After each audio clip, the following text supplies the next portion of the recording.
नमस्कार मित्रों, आज हम सुनेंगे जैनेंद्र जी की लिखी कहानी अपना अपना भाग्य। इस कहानी के माध्यम से जैनेंद्र कुमार ने सामाजिक विषमता का यथार्थ चित्रण किया है। समाज में गरीब और लाचार बालकों का शोषण दिखाना लेखक का उद्देश्य है। 10 साल के 2 बालक जो गरीबी और भूख से बचने के लिए घर से भाग आते हैं और अंत में समाज के द्वारा प्रताड़ित होकर अपनी जान से हाथ धो बैठते हैं। तो आइए कहानी सुनते हैं। अपना अपना भाग्य। बहुत कुछ निरुद्देश्य घूम चुकने पर हम सड़क के किनारे बेंच पर बैठ गए। नैनीताल की संध्या धीरे धीरे उतर रही थी। रुई के रेशे से भाप से बादल हमारे सिरों को छू छू कर बेरोक घूम रहे थे। हल्के प्रकाश और अंधियारी से रंग कर कभी वे नीले दिखते, कभी सफ़ेद और फिर जरा अरुण पड़ जाते, जैसे हमारे साथ खेलना चाह रहे हों। 5, 10, 15 मिनट हो गए। मित्र के उठने का कोई इरादा न मालूम हुआ। मैंने झुंझलाकर कहा, चलिए भी। अरे जरा बैठो।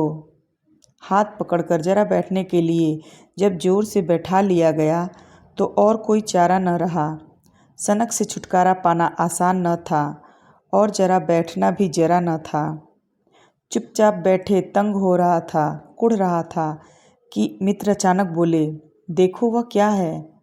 मैंने देखा कि कोहरे की सफ़ेदी में कुछ ही दूर एक काली सी मूर्ति हमारी तरफ आ रही थी।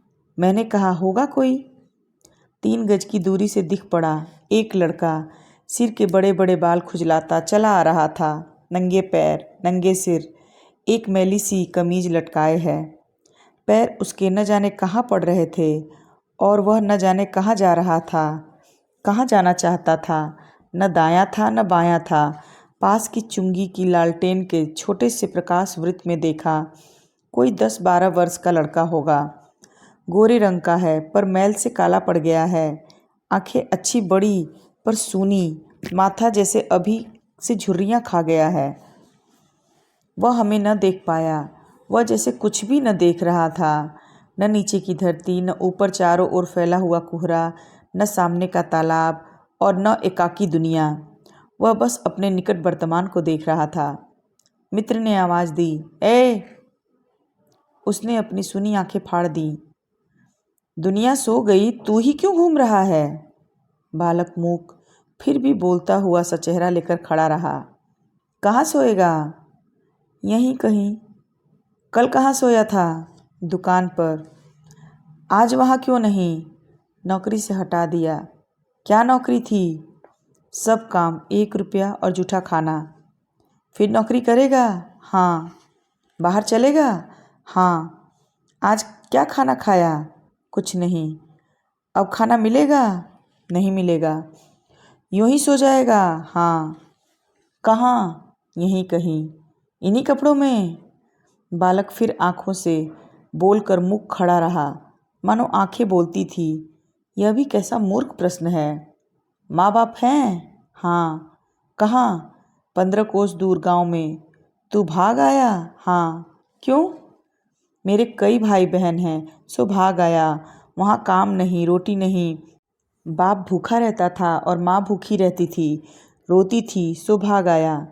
एक साथी और था, उसी गांव का था, मुझसे बड़ा। दोनों साथ यहाँ आए, अब वह नहीं है। कहाँ गया? मर गया। बस जरा सी उम्र में इसकी मौत से पहचान हो गई। मुझे अचरज हुआ, पूछा, मर गया? हाँ साहब ने मारा, मर गया। अच्छा हमारे साथ चल। वह साथ चल दिया। लौटकर हम वकील दोस्त के होटल पहुँचे।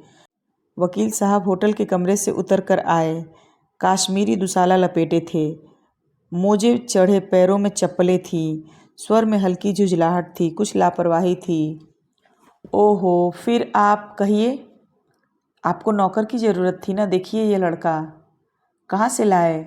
इसे आप जानते हैं? जानता हूँ, यह बेईमान नहीं हो सकता। अजी ये पहाड़ी बड़े शैतान होते हैं, बच्चे बच्चे में अवगुण छिपे रहते हैं। आप भी क्या अजीब हैं, उठा लाए कहीं से।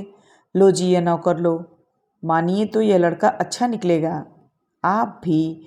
जी बस खूब है, ऐरे गैरे को नौकर बना लिया जाए और अगले दिन वह न जाने क्या क्या लेकर चंपत हो जाए।